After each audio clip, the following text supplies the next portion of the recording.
What do you do when you need to bind a king-size quilt, but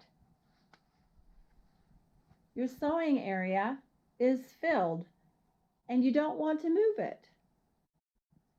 And this little creature has probably been here for about 2 months and doesn't want to move. Why don't we bind it right here, sitting at our sit-down long arm? I'll show you how I'm going to do that. While this is a little bit tougher up at the corner of any side when you begin a side, I still don't have the quilt falling all over me. And usually when I'm done quilting a quilt, I'm exhausted. So I'm going to put this side that I want to put the binding on in underneath my machine. The rest of it I'm going to kind of drape and fold over, but I want to leave the rest of this side free and just drape it up here. At the beginning it falls down some. I keep on putting it up or clipping it up, but I need to be able to have it free to pull it out. Once I'm about a quarter of the way down, gets much easier. So that's the first thing I do, is get it in the machine so that it's up and I don't have any weight on me.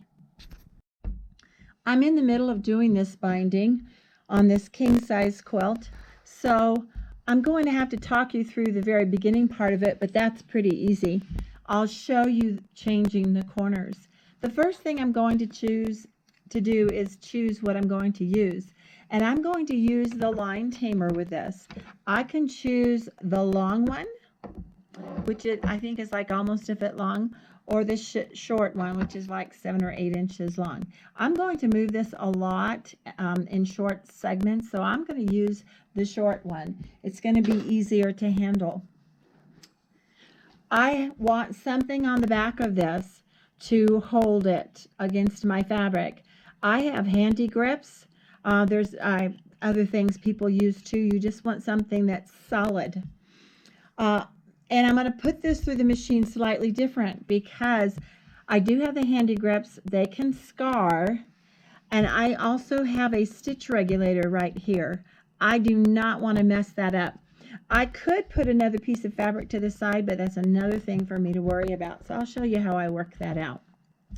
So to begin my project, I'm going to put my foot, whatever foot I'm using, and I'm going to want probably a closed toe, or at least something that can go inside of the line tamer. And I'm going to put that needle down on the quilt, but at the very edge of the quilt. But you want all of the hopping foot on the quilt, nothing off of it, and not too close to the very edge. Go ahead, and if you want to pull up your threads, whatever, get that ready to go.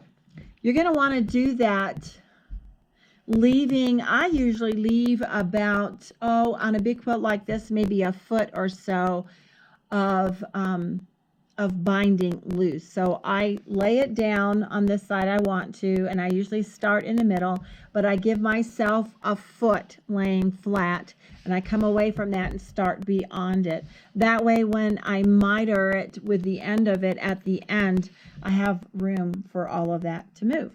So I'm ready to go now, and I have my hopping foot right on the edge. I'll put my line tamer not to the side, not just to the side, but right on top of the very edge of my quilt. That will give me the 1/4 inch mark. So right on it, but right on the very edge. Then I'm going to hold on to the left side and on to the bottom as I move it. And that's why I don't want a long amount of space. That will lift up this other side and keep the handy grips from touching my stitch regulator, because it's up off of, it's on the quilt. Then I'll slowly move it on down to the bottom. Then I can adjust it and get more of the quilt out as I need it. You can go faster as you get towards the end of an edge. So You don't have to go slow the whole way. I would suggest you go slow until you're used to it.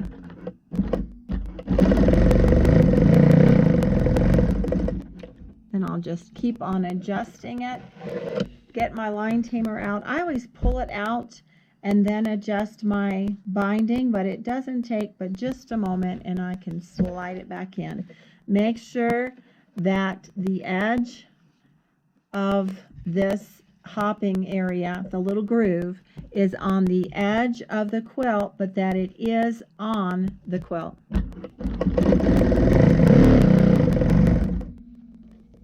And like I said, the longer you do it, further you get down an edge, the quicker it goes, and you don't have to adjust.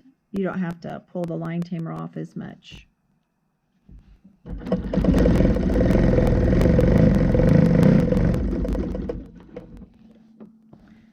Okay, I'll finish this side and then show you how to turn.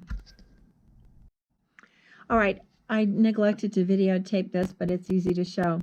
As I get down to the corner, and I know the rest of my binding is laying flat, I will mark 1/4 of an inch from the edge, and I'll just mark it. Then I'll go ahead and stitch down to that, come back just a little bit, keep the line tamer on, go back a little bit, and then I can get out of it.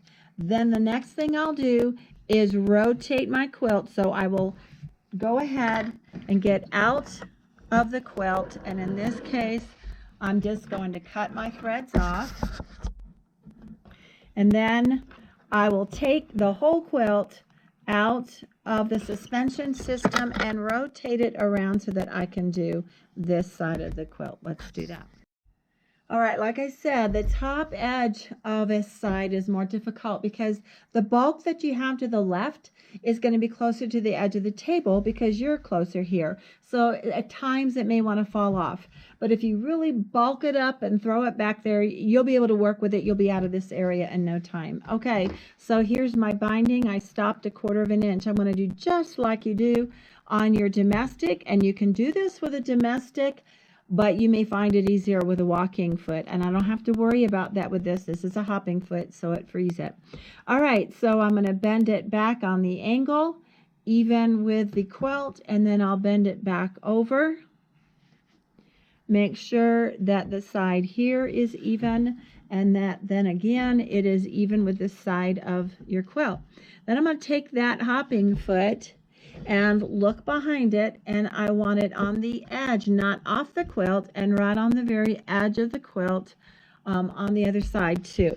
Make sure that your foot is all the way down. Then I can go ahead and when I'm ready, put my needle down. And then I can line this up, and again, the beginning is what just takes a little bit of adjustment. Make sure that your line tamer is on the edge of the quilt, not any amount off of it, right on the edge, but on it, where it is on it.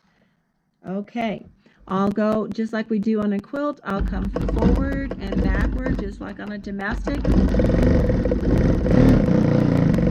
Off I go. Sorry, I get my motor going. I also used a smaller stitch on this so that it would hold. So I often will quilt at 12 stitches per inch, but I used 15 for this, however your machine works, right on the edge of the quilt. And there I go. So I hope you couldn't just see my fingers the whole time. I apologize if that's all you saw. I'll get another video of it. Well, I probably won't. That'll be it. So I'll show you when I'm done. Give it a try and let me know what you think. As you continue to go down this side of your quilt, you'll get used to it, and I'll show you how you can just continue on without changing, moving the line tamer as much. Down here, and I just move my quilt more over down here to where it's ready. I've got the binding right here. I line it up the way it's supposed to be and just move my line tamer down to the next portion.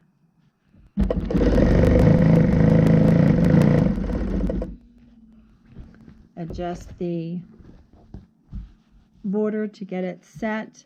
Here's my binding. I'm just going to line it up. Here we go. See if I can get you. There you go.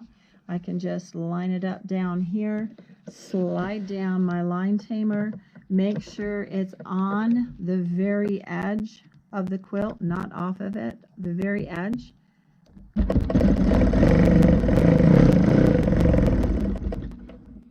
There we go.